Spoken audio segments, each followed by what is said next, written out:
Hey friends, today's a big day for me. It marks the end of something of maybe like a gestational period, depending on where you start counting. 3 years ago when I started my dissertation with Tom Ord. But of course, then again, given the huge event that took place in my life in 2015, really, you could go back to 7 years and 10 months in terms of gestational period. Of course, then again, you could also say, given that I'm 54 years old, that this whole thing has taken 54 years to write. Whatever the case, today is the birthing process, and I'm really happy to tell you that the book, Theology of Consent-Mimetic Theory in an Open and Relational Universe, is out at all fine digital retailers everywhere. So I hope you'll take advantage of that and pick a copy up.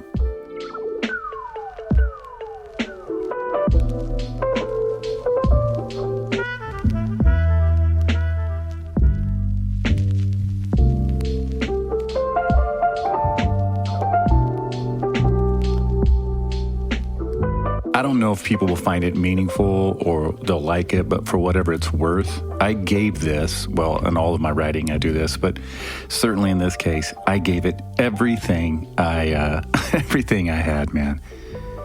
Einstein once said that creativity is intelligence having fun, and I'd like to think that that's true. I'd like to think that I have some creativity and some intelligence, and that this was fun, but also that creativity itself, like the making something part, is always entangled for me with the letting go of something part. And intelligence is needed to consider the depth of joy and pain in all of that. It's never just like, oh, here's this brand new shiny thing. It's always a part of letting go of something. And that letting go piece is super difficult for me. Well, it's true for all of us, I think. And so, yeah, it's fun, but not in a comedic kind of a way, but more in a meaning-making kind of a way.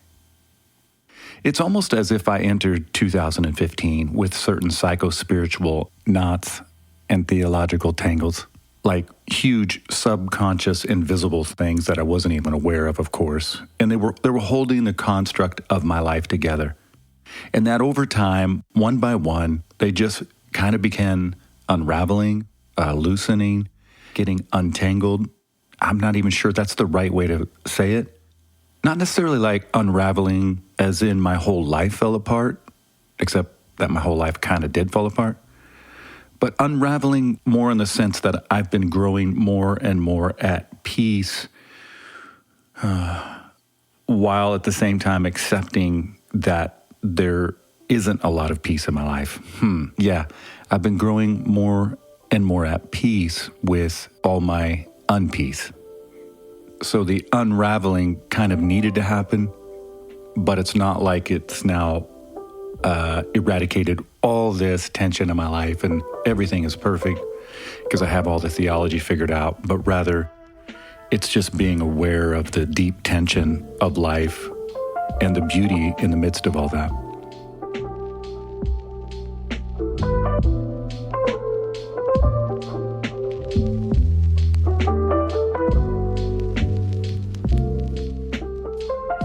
There are probably a dozen different ways to characterize why evangelical world became uninterested in being associated with me.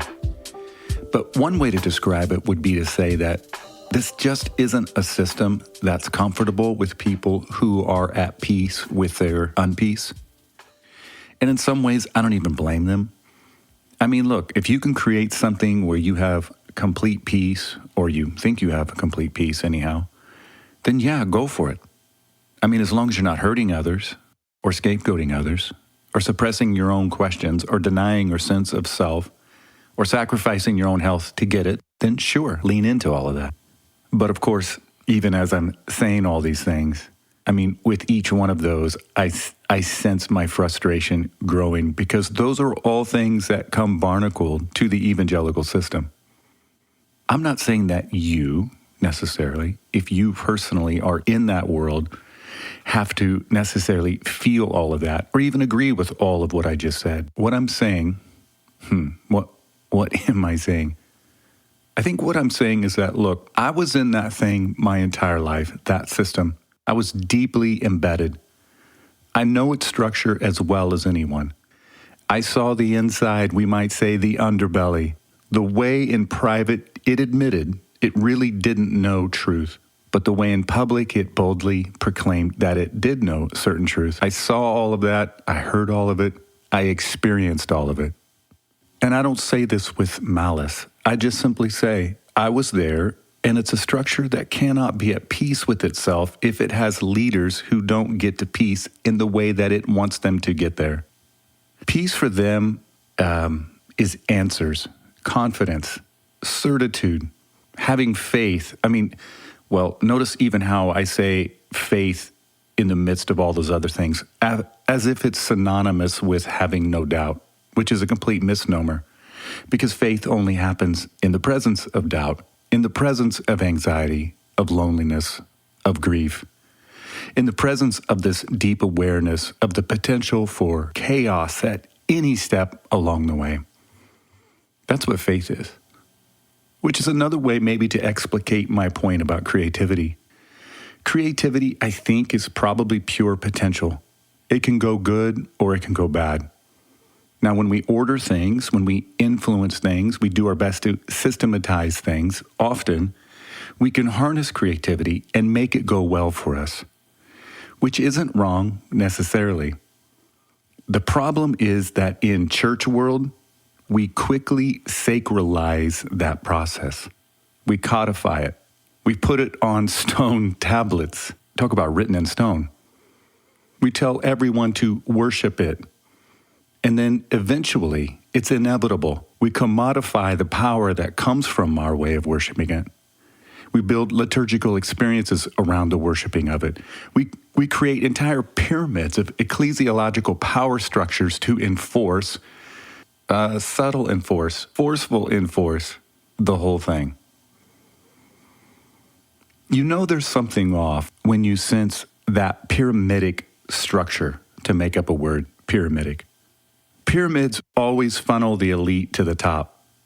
And the movement of Jesus, truly, think about it, always turns the pyramid upside down. It's anti-pyramidic movement. The movement always funnels grace to the bottom, and in doing so, gives strength to the weak, power to the powerless, comfort to the mourning, resources to the poor, peace to those who are at unpeace.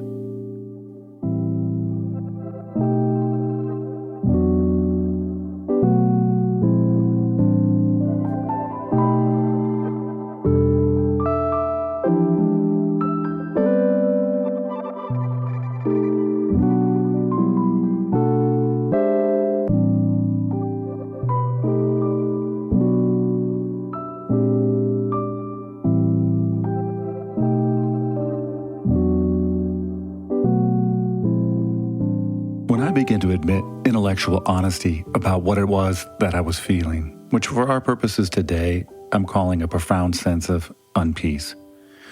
A realization that life cannot be controlled, that God is love and love consents to life, because to control is the opposite of love. So even though I was in alignment with the most powerful thing in all the cosmos, in this sense, a God of love, it didn't necessarily prevent me from experiencing terribly awful things. So when I began to admit all that, to proclaim all that, it just engendered the pushback of the system. Of course, engendered isn't even a strong enough word. Triggered would probably be a better word. My acceptance of my unpeace and trying to help people get to their acceptance of their unpeace triggered the system. Because the system has no other recourse but to lean into what I often call capital O omnipotence, to come down with the hammer of capital T truth. Would it be okay to read a paragraph from Theology of Consent? I hope you say yes. I'm talking about capital T truth, but then I say, however, a type of lowercase t truth persists, or in Caputo's language, insists. Lowercase t truth doesn't argue the existence of God. Even more, it doesn't argue for anything. Rather, it simply insists. Its insistence is revealed in the dissipation of waves upon the shore, in heartbeats arrested in prose, in the midnight depths of falling snow, in the echo of a name, the periphery of a sunset, the wound from a friend, in a whisper, in a prayer, in a first kiss, in the very last kiss, in parents carefully laying sleeping children in their beds, in parents carefully laying sleeping children in the snow deep as a grave.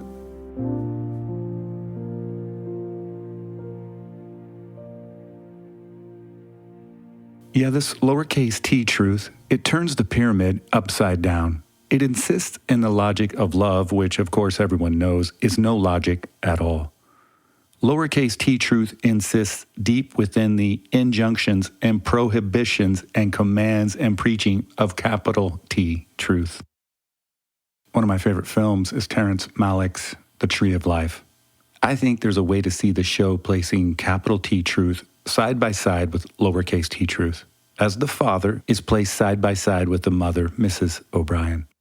For example, we see bedroom scenes of parents, each parent waking the boys, and each one does it a bit differently. Mom comes in with ice cubes, playfully placing them on the necks of the boys, and then opening the curtain to reveal the son. When dad comes in, he rips the covers off the boys, and then he immediately leaves. The viewer seems to be pulled back and forth between images of light and dark, joy and gloom, presence and absence. There's a line at the beginning of the story where the mom says, "Grace doesn't try to please itself." Of course, the dad is unimpressed with all of this. He's suspicious of grace. He's suspicious that it's weak, that it will make his boys weak, that it'll put them in a position where others will take advantage of them. So he warns his boys, "Your mother, she's naive." Except when the film juxtaposes his ideas with subsequent scenes, that is, a dinner table scene where he yells at his wife and he exclaims that she undermines everything that he does, or a kitchen scene where his hands are at her throat, those scenes seem to belie his true feelings. It's in his reaching for brute power that he's conceding the strength of her weak power. For if one is unmoved, unimpressed, dismissive, why react with such force? Maybe all capital T truth is like Mr. O'Brien. Its obsession with potency belies its impotence. Maybe capital O omnipotence is compensating. Maybe all the red-faced shouting and preaching and rules and commandments helps it cover up what it suspects, that it's no match for the integrity of the persuasive, the beauty of the alluring, the sustainability of the invitation, the pyramid upside down turning power of lowercase t truth.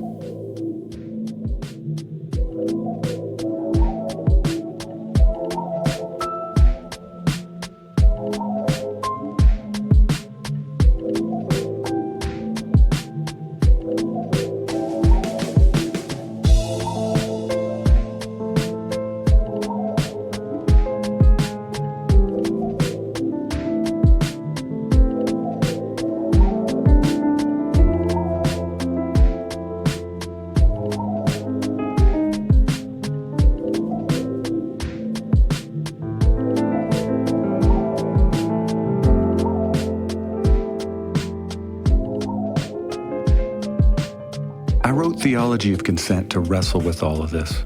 Well, because it was wrestling with all of me. What else do you do when stuff's wrestling with you?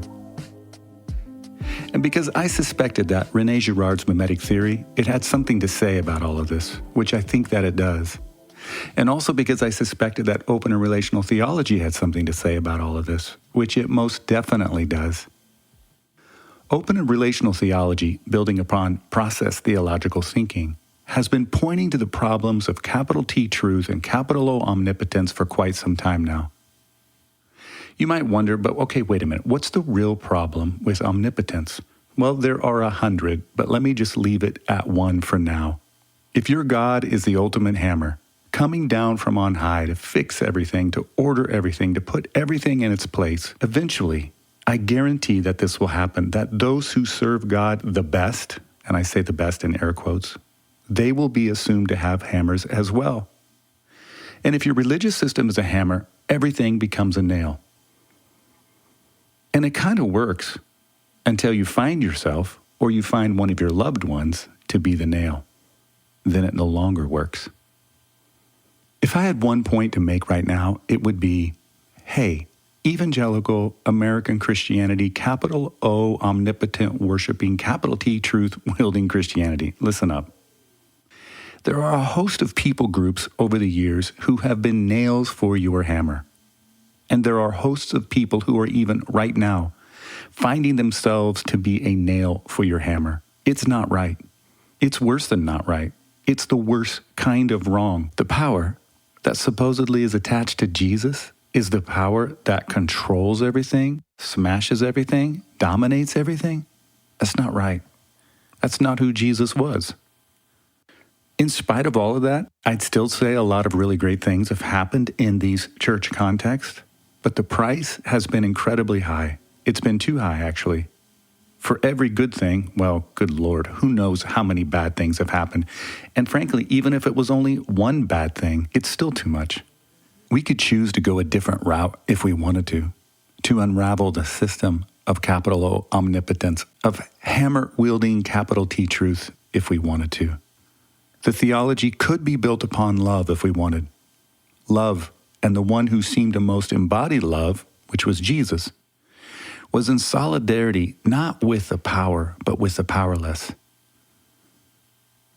I know there are some good individual people in the evangelical world, but the system, bullied about as it is by puffed up preachers all jacked up on thin theology, is broken. What they call holiness unto the Lord is simply code for legalism. And the louder they sing, the more they miss the music. The real song goes something like this. I'd rather be excluded for who I include than included for who I exclude. That's the kind of song that Jesus sang. It was terrible and wrong, but also world-changing and beautiful. And I think beauty is the hope of the world. Beauty isn't concerned with getting truth. It's not a thing, an object. A rightness one possesses, a sword one swings. I imagine beauty enjoys rightness only when it resonates with goodness. Otherwise, it's just another sword in the sheath of omnipotence. Beauty is uninterested in such powerful objects, though I suspect this is the source of its irrepressible power. With beauty like that, wrote Dostoevsky, in a conversation between a son and his mother in the book called The Idiot, with beauty like that, one might turn the whole world upside down. I don't think it's overly dramatic to say that Christianity, or American Christianity, is standing at the door of change. And I'm thinking now of that religious leader, Nicodemus, who stood at a door of change under the cover of night one time, talking to Jesus. Nicodemus asks, "What does this mean?" I imagine he glances over his shoulder and then he leans in a little bit. How can someone start over? He pauses, not so much to hear the response, but to mentally calculate his vulnerability. Prompted by a whisper of wind, I imagine the teacher holding out his hand, extending his fingers into the draft. Where does the wind come from? The teacher asks, the moment passing. Where is it going? He moves his fingers as the air fades in and out like a memory. In the wake of the breeze, with the last of the candlelight flickering in the background, Jesus says, "Time's making ghosts of everything, Nick. There are no guarantees." He looks in the direction the wind has traveled and then back at Nicodemus, rethinks his sentence and amends it a little bit and says, "Except, I think only the guarantee of beauty."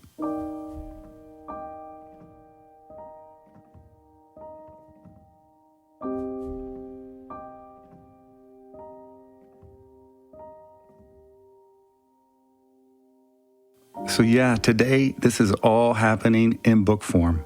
I wish everyone could read it. Not because it'd make me well known or I'd get a bunch of money. Good grief. If that was true, I wouldn't be talking about it here and now at no cost to you, or doing half the things that I've done.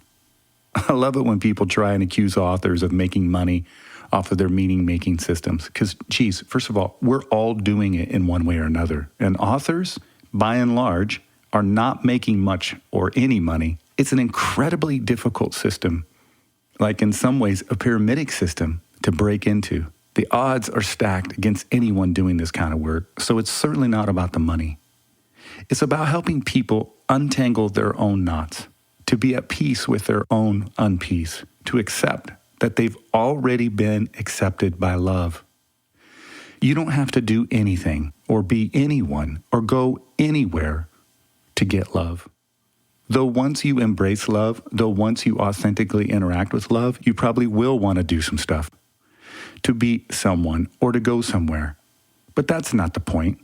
The real point is love accepts you no matter what, just like a child is accepted by a healthy parent no matter what. The power of love is in its consent. It's a consensual relationship. It'll be with you no matter what you do or no matter what you don't do. And if we had a theology of consent, the world just might have a chance to be changed. Peace, everyone.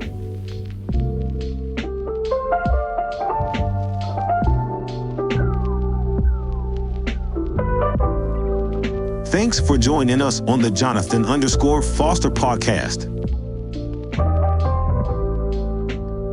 Don't forget to pick up a copy of Theology of Consent on Amazon. And if you like it, leave a review. Let's do some laid-back jazzy stuff. Yeah. And now we fade this out.